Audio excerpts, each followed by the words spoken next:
Welcome to another episode of Whitetail Rendezvous, coming to you 6 days a week as we interview whitetail experts and hear their traditions and personal stories of the hunt.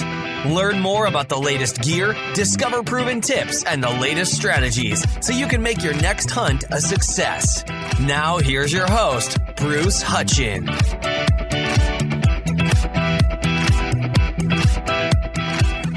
This is Whitetail Rendezvous Podcast, episode number 263. Make sure you tune in to part 2 of John O'Brien, Grandpa Ray Outdoors. He's going to be talking about creating funnels and creating pinch points and creating cover so you can get to your blind or your tree stand without being seen. How does he do it? He does it with something called Egyptian wheat. He does it with a lot of tall growing forage-type products that he knows works. And he's got a great friend in Wisconsin that's helped him figure out how to do this and how to make the right crops for the right situation to have deer actually move towards your stand. Brad Jones is his friend that's helped him with this. So stay tuned, and it's going to be a great show.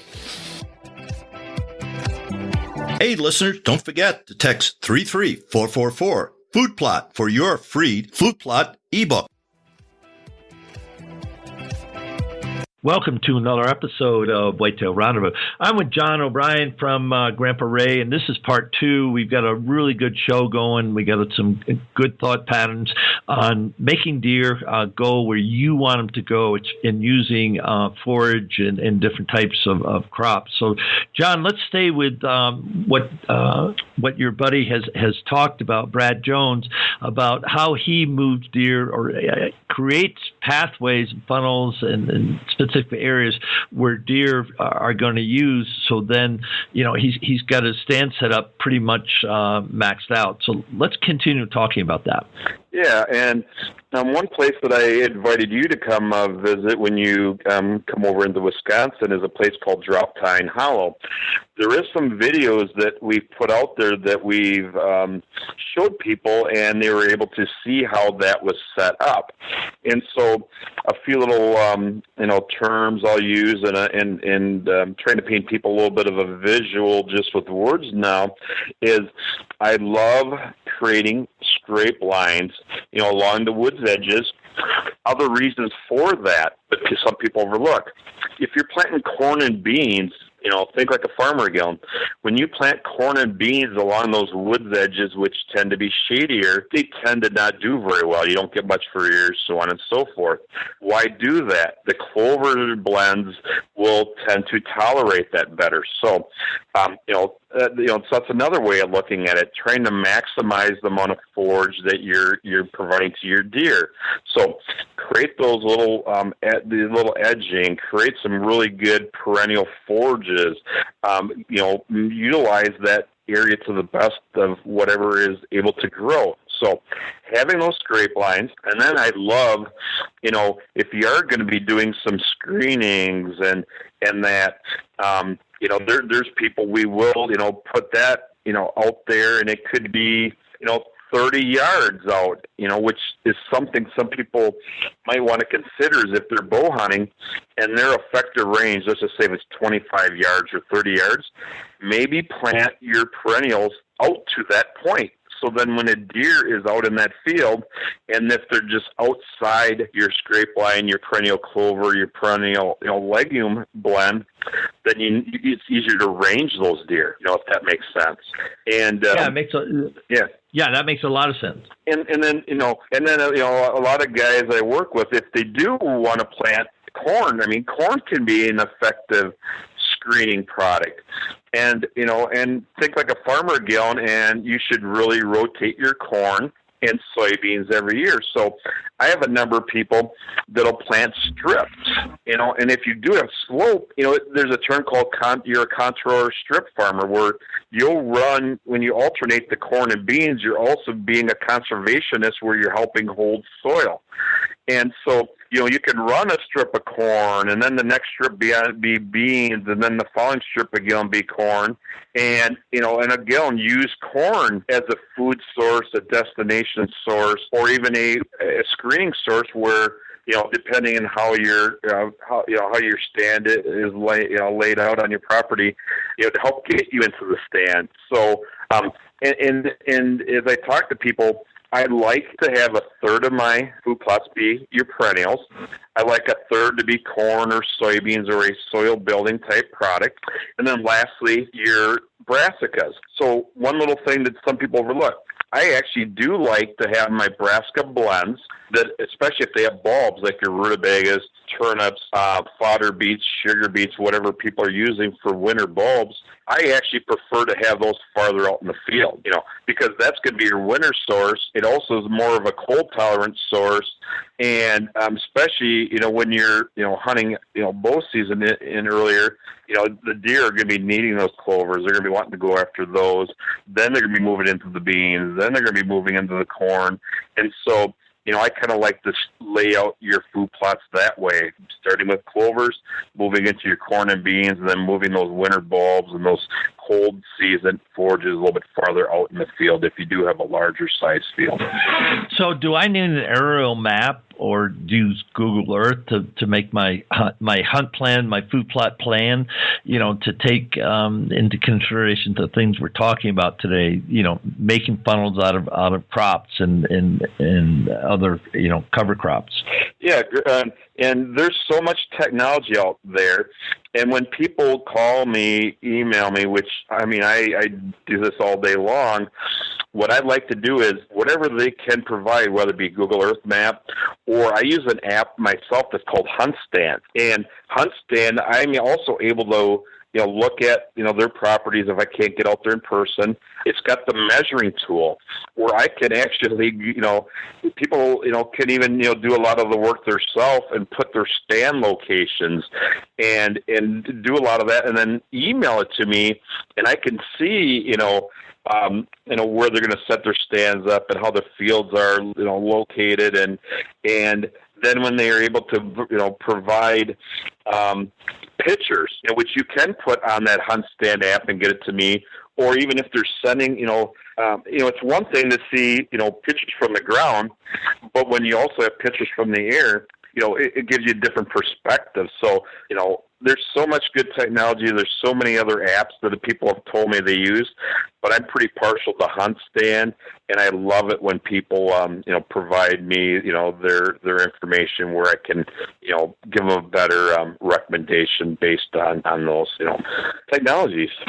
Yeah, and I'll give a shout out from a couple of gals, Lisa Thompson, Donnell Johnson out here. They have a company called Hunt Data, and it's similar to what you just shared, and I use it, in the Rocky Mountains because you can pin things. It's a GPS. It's, all in one. And just like John said, you take topographic maps out here, and you can see the funnels. You can see the north slopes, the south slopes. You can see the saddles, which I love hunting saddles. And if you're not hunting saddles as a whitetail hunter, change your mind because deer run contours. All critters run contours. Why?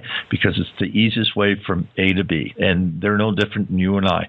If we had to climb up a hill and down a hill, not so much. But if we take the stairs up and down, works pretty good. So they'll take the path of least resistance. In normal times, hey, when they're pressured, all bets are off. But in normal times, and that's how you want to hunt unpressured deer if you can.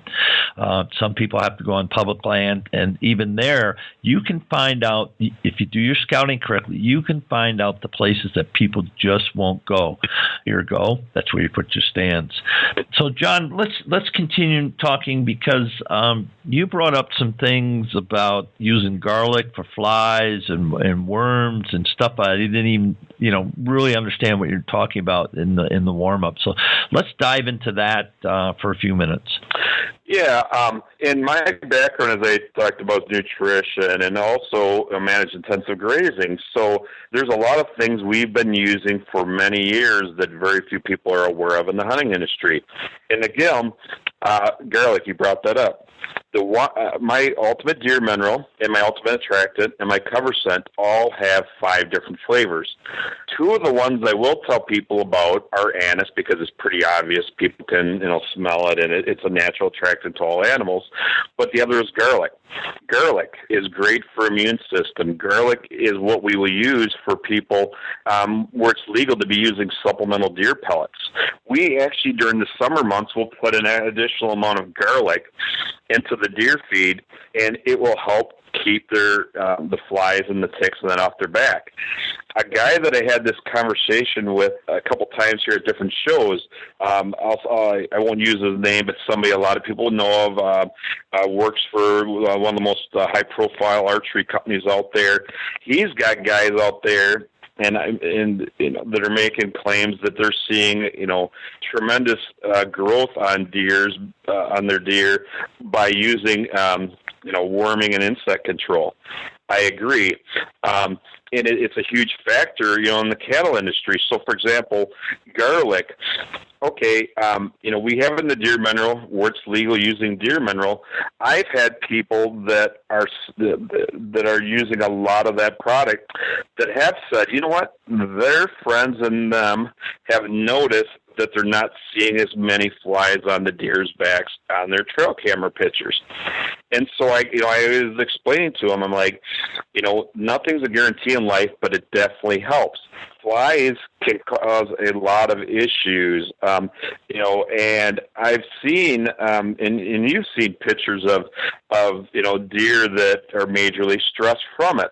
If, a deer is stressed, they're not going to be, if it's a mature buck, they're not going to reach their full potential for rat growth. If it's a doe, any kind of deer that's stressed and their immune system's compromised, there's just, a lot of, bad things that can happen.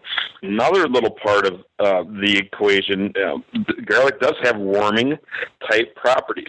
Most people do not know that deer are carriers of lungworms in many areas of the U.S. My clients that have farms in those areas where there's high deer densities, we've had to more aggressively worm the cattle that are out on those pastures that the deer are also out in eating.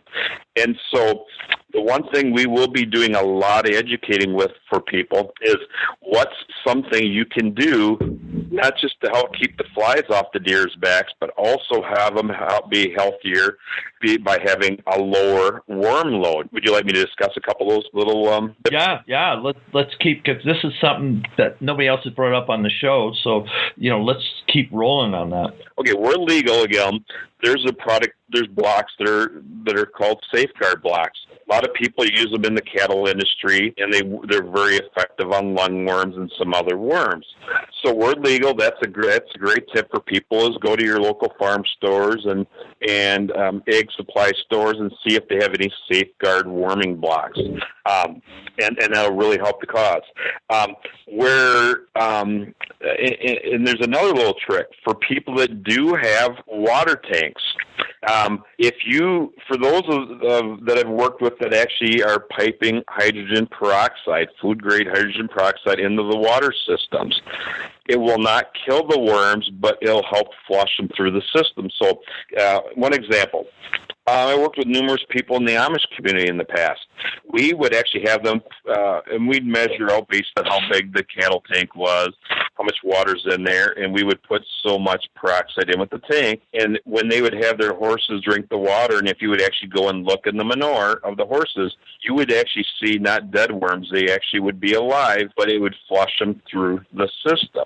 So, where people do have supplemental waters, and if you could have it, and there's a lot of really ingenious people out there, if you could actually have your water tank set where it's able to be metered using a dosatron meter or whatever ingenious contraption you come up with, where if you can keep your supplemental water holes or tanks where you're getting about 10 parts per million of hydrogen peroxide out there, it would be great for the animal's health, and it would have worming type benefits. One other little thing, we'll talk about forages. Most grazers do know this. Very few people in the wildlife industry I've never heard people talk about this, which is actually what drives me. I mean, this is why I am doing what I do, is to try to educate people. And so forages, it's been known for a long time that chicory has good gut health benefits. It has worming type properties. So a lot of the sheep people, goat people, grazers, that's one of the reasons they started dabbling with chicory 20, 25 years ago, which is why I like chicory for deer. There's other forages that are good, that has worming type properties. I'm not going to touch on all of them, because I haven't released all my new exclusive lineup, yet. But for example, plantain we touched on. Great nutritionally, has some gut health benefits, worming type property benefits. Another product, trefoil. Not many people have used trefoil, and there's pros and cons with every forage, but trefoil has some gut health, worming type properties. And so I actually have a product that I'm releasing that we've tested 2 years, that we've been testing for 2 years across the U.S. that is a high yielding perennial forage blend, but has 4 different forages that all have the ability to help worm your deer. Very unique to industry, but worming, in my opinion, you're looking at potentially 10, 15 more inches of extra antler growth. Again, talking to a guy in the industry about this, he thinks it's exponentially higher than that. I'm very conservative. No matter what, you're going to see healthier deer, better immune system, better, with their overall digestion of whatever you plant for the deer. So, let's talk about it. Let's talk about and there's many other options of things we can do, but, safeguard blocks, garlic, peroxide, they're just a few of the things that I've been doing for a long time. Some of my customers have been doing for a little while, and I've talked to numerous people about in the last couple of months, and that's going to be Grandpa Ray's focus on education for in 2017, beyond talking about the soil, is let's find other ways to keep these deer healthy. Now, I'm sitting back, took some notes, and I hope everybody else did, because you just made a statement, 10 to 15% increase of horn growth. No, I would say probably 10 to 15 inches, which, could be 10 to 15% too. But I mean, that's what my prediction would be. For example, those people that also are, deer farmers, and you see these 200, 300, 400-inch deer. Well, I mean, there's many reasons for that. But like with wild, deer, and that's the thing I could point out to some people when they show me pictures of their deer on trail cameras. Some people are wondering, hey, what is wrong with that deer? Based on my experience and looking at hair coat and other factors, I mean, there's deer I've seen, in on my trail cameras. I'm like, you know what? They got some worm issues. And if you're not sure, you could actually collect different, manure samples, send them into the lab to get analyzed. But worming is inexpensive.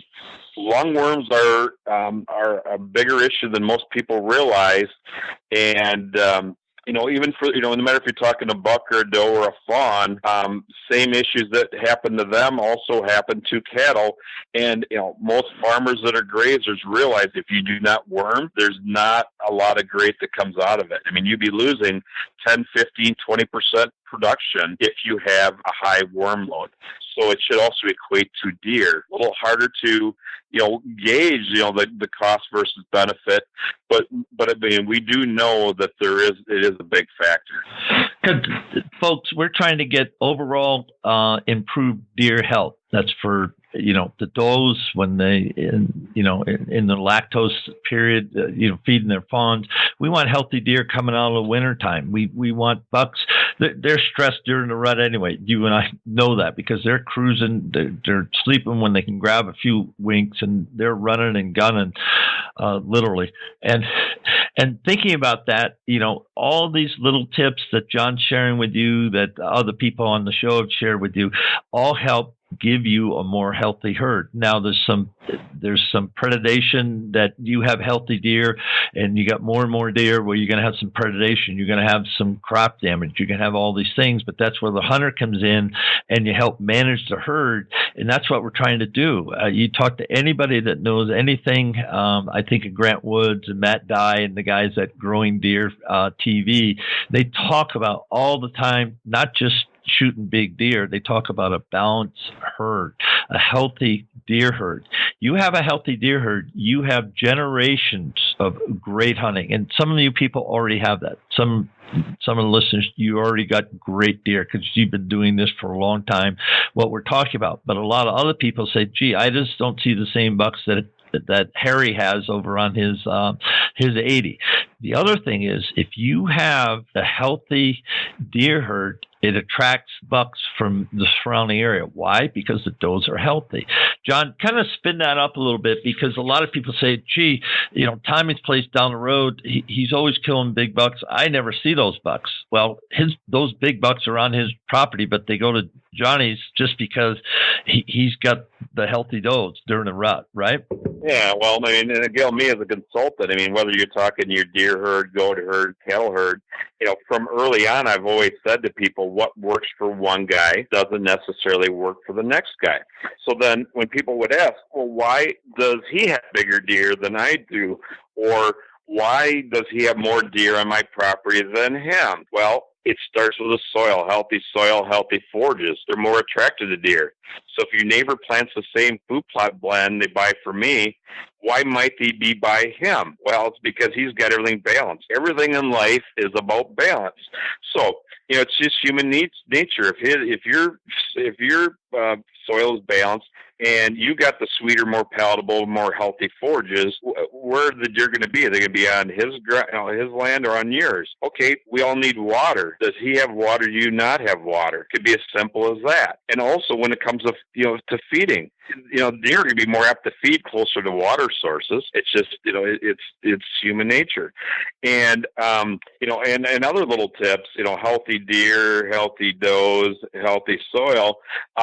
For example, do you have feed there 365 days a year, or are you just planting your food plots in September, and then you basically got a microplot and you got some feed there? So if you're going to roll the dice and you want it to be in your favor to have deer on your property longer throughout the year than your neighbor, you need to think about having water, shelter, bedding, cover, and then also, look at his deer eat every day. Provide different forages that are going to maximize the chance that they're going to, come there and be there in the spring. They're going to be there in the summer. They're going to be there in the fall. And, by me, case in point, you'll see the deer numbers exponentially increase once the shooting starts. Why is that? You got water, you got bedding. They did have feed sources at different times of the year on the neighbors. But what do you have during that bow season and gun season that the neighbor doesn't have? Every little thing makes a difference. So, folks, you're getting a lot of what I say, big buck nuggets to utilize and to implement. I'm sitting here thinking on the farm, and I'm thinking, gee, we got one really good size water hole, and the trails leading out.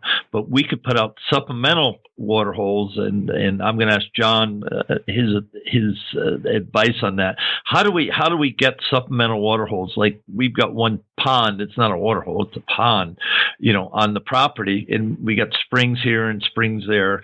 But I'm thinking of a number of different, wood lots that are on the farm that don't have any water, that I've ever seen. No springs, and, there could be some runoff, but they're pretty dry throughout the summer. So how do we capture and put in strategic water sources? Yeah. For example, myself this year, I had a friend that had a bunch of old cattle tanks that he was getting rid of, and they're like 150, 200 gallon tanks. I dug them, dug the ground down to try to get that tank as close to ground level as possible, and then we just. Hello. Yeah, stock tanks, burying them, too close to, ground level. Is a great little thing. If you buy them new, I mean, I'm seeing them for $85 to about $150. One-time investment, and of course, you never have to worry about the water draining out of those. But at my organic education plot, Mark LaBarbary actually let Mother Nature do the job by digging, a little water hole on the down slope side, and he filled it in, of course, with sodium bentonite, which is a very common lining, of the soil material. Really inexpensive. It'll help keep that water there. And so whenever we've had these nice rains, as the water's running down that side hill, it'll fill back into those little, man-made, water holes. And so some people think, ponds and large scale, but case in point is when I buried my water tanks here, about a month ago, set up some trail cameras, I had a doe and a fawn within 2 hours coming into the tanks and starting to use them, which I was very happy with. So you don't need to think big, but you might just need to create 2, 3, 4 little, areas where you might bury a water tank or even dig an area just big enough to, hold 200, 300, 400 gallons of water. Now, how do I get that water out, on my land? Okay, on our farm we got logging roads, so I'm thinking, okay, I can get there, I can get there. But, 100, 200 gallons is a lot of water. Well, what I got in my case, as I got a couple old-fashioned milk cans that we'd use out to the farm that can hold about, 8 gallons of water. But for the average guy, there's a lot of people that could go up to these farmers that are using these 15 or 30-gallon plastic jugs that your generic Roundups come in. And what I do is I got a bunch of those. I fill them up at the house, and then I just put them in the back of my pickup truck, back up my pickup truck right to where the water hole is, and empty it out. And, in about 15 minutes, it took me, twice as long to fill the cans up as it was to drive out to the cattle tanks and empty them. So, you don't want to spend a lot of money. You want to be able to get water out there. Look around, find these 15 or 30 gallon, plastic barrels, and with the lids on, and have them on your truck or 4-wheeler, and back right up, and empty them out, and 8 jugs will probably fill up your cattle tank. So folks, it takes a little work, and the sooner you get in there, because I'm thinking the warm weather, the heat stressors, especially if there's been a lot of drought and a lot of things. Wisconsin now got hammered with rain. I mean, they got more water. There'll be water everywhere. I don't know. Did you have those big floods down by you in Madison, John? Yeah, we're already 6 inches above the yearly rainfall total. My education plot has been flooded twice, and so water is well, and that's a good thing you brought up. I'd like to make one little point here for people to be aware of in these areas where we've had a lot of water. Water can be good, but it's going to be a problem for quite a few people potentially here unless it starts drying out. What I mean by that is, talk with Joe Kennecker, who's one of the smartest agronomists in the United States that I know. We're seeing some. We're going to be looking at white mold. We're seeing some white mold challenges with the soybeans. We're seeing some, potential. Or we need to talk about potential for mycotoxins, molds, wild yeast, aflatoxins. So those of you out there that planted corn, soybeans for the deer, and if your deer are consuming these, grains, we might have some sick deer. And a lot of people haven't thought about it, but this is one of the things that mold, mycotoxins, aflatoxins will affect an animal's immune system. We could have a lot of sick animals if we do have, corn and beans in these wet areas that if they stay wet and we, end up with some stressed, crops here as a result, could be an issue. What can you do about it? Well, in areas where you cannot be using supplemental feeding, minerals, things like that, not a lot you can do, but the areas where you can, I got some products I put together that we've used commonly in, the dairy, beef, goat, sheep industry, that I have an ultimate booster pack that has different products in there with yeast and probiotics and toxin binders and immune system boosters where we're legal. And if you are seeing, and what I'm saying is get out there and scout your fields here in these wet areas. If you have forages and grains that are unhealthy and the deer are consuming them, pay attention to the deer. You might need to come up with some solutions for them where it's legal to do it.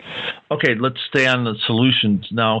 Okay, I'm thinking of the farm. It all drains away. It's all rolling hills, so the ridges and everything. All the croplands just drain away into the drainages. So they're going to be wet and moist, but after the rain stops, it just drains off that. So we don't have that issue. But if you got standing water around your crops, should you take the crops out? What should you do? Yeah, and I guess the thing is, at what stage of maturity is your corn right now? What stage of maturity is your beans? And that's where, for these guys that that are in the farming areas, might be worth making a phone call to the local independent crop advisor, or maybe the local farmer that maybe has more experience with this is like, you know what? Get out and look at it. Are you seeing, any issues right now? Joe down there, he said that, there's definitely problems down in southern Wisconsin in his area. And so a lot of the farmers that are going to be harvesting these forages, they're going to have to water them down in their diets. I mean, they're going to, one comment and recommendation I made to some people on social media, in the areas where it's legal to supplement feed corn. I'm not a huge corn fan. And if you do use corn, try to restrict the amount, and blend it down with some other options. But if you are going to supplement feeding corn, you might want to purchase your corn now and use old crop, as in 2015 crop corn, versus this new crop corn that has a higher chance of having some toxins and health issues there. So just some to consider there. So, what about soybeans? Are they suspect to the same, issues? Yeah, and we are seeing sudden death syndrome out there. We are seeing, and I'm hearing reports of some white mold out there. So, could be some issues. So, I guess the question is, it's going to be very hard to say to people and the average person that's relying on those soybeans as a energy, a fall and winter energy source for deer, to say, you know what, maybe you need to just work them in the ground and not allow deer to have access at it. And I guess that's why every case is different. I would generally say to people, you know what, scout them out, ask somebody that's an expert in your area. But yet it gives something that might, as hard as it might sound to do, you might need to consider it. Wow, and we're coming up to the end of the part 2 here. And John, how do people get a hold of you? What's the best way to get hold of you on Facebook and Twitter? Any of your social media, and then of course your website. Yeah, my website is www.grandprairieoutdoors.com. I'm always posting on Facebook, different tips underneath Grand Prairie Outdoors on Facebook. I Twitter different things on Twitter. It's at O'Brien Ag, which is OBRIONAG. And then lastly, from 8 o'clock in the morning to 5 at night Central Standard Time, I'm usually available at 608-235-0628. And I spend a good amount of my day on the phone consulting with people. So if somebody calls and I don't answer, leave a message. I'll get back as soon as I can with people and try to answer whatever questions they might have. Yeah, and just to let you know, John does answer his phone, and he's helped thousands of people. And if you've ever seen him at seminars or whitetail functions, he is an educator, and that's one thing that our relationship continues to grow because, he sells a product. There's no question about it, and so do a lot of great people out there. But knowledge-wise and sharing what works in the agricultural world, because that's really what we are with these food plots. We are farmers, And the better you understand that, the better herd you have. And then all of a sudden people in your neck of the woods going, well, why does Bob, during hunting season, all the deer seem to go over to his place? Well, he's done a lot of smart things. He's created great cover. He's got water, and he's got forage all throughout the whole year, and that's a key. And I want to just close on that. Why is it important to have ground cover the whole year round? Then we'll wrap the show. Yeah, and think like a conservationist. We want to build up soil organic matter. We want to hold soil. We want to smother weeds, and so many of the progressive crop farmers will put cover crops out in the fall. Think of it as a little different. Plant forages that you can give deer feed in the spring, but if you're just focusing on planting brassicas in the fall, let's plant our cover crops, our soil building type mixes in the spring. Deer eat 365 days a year. Every year, let's look at sometime during that year, let's fixate some nitrogen. Let's smother weeds. Let's build up organic matter, and let's provide feed to deer. And, and that's, I guess, a goal that I try to get everybody to look at. It's a little bit different way of looking at food plotting, but you're basically being a conservationist when you think like that. So you got 90 seconds to give some shout-outs to your friends, your crew, the people in the business that have helped you along the way. Yeah, I appreciate that. I'm working with and sponsoring Everyday Hunter TV show, which will be on the Pursuit channel again this year, 2 to 3 days a week. We also work with Boot Track Adventures, who is online, do a lot of educating, have a good little show there. Pulse Factor TV, they're on the Pursuit channel this year again, 2 to 3 days a week. We also work with the Outdoor Heritage Education Foundation, which Mark LaBarbary, who is a great educator, also works with Safari Club International. They basically are educating our youth. They have huge events in Wisconsin every year where they bring kids in and give them exposure to the hunting industry and conservation and education. Want to give a quick shout out to another mutual friend, Brad Jones with Scrape Line Hunters. I mean, he basically has his website that he started to educate people.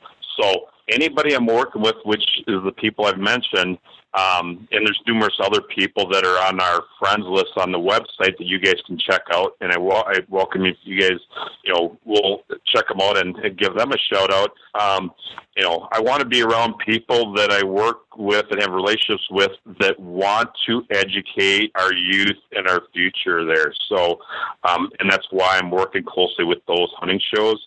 They are buying into what I'm trying to do, and I really appreciate working with those guys. On behalf of Whitetail Rendezvous listeners across North America, John, it's always a pleasure to hang out with you, on the show. And I look forward to doing remote with you this fall when I'm in Wisconsin, and then I'll be heading down into Kentucky also.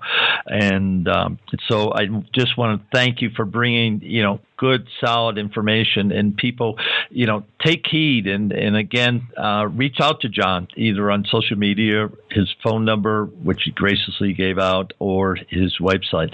He's available. He knows his stuff. And like I said, John, appreciate you so much. Thanks much, Bruce. You have a great hunting season moving forward here. Make sure you tune in for the next episode of Whitetail Rendezvous. We're going to have Dr. Sean Tyson. Dr. Tyson is the owner and president of Pure One Products.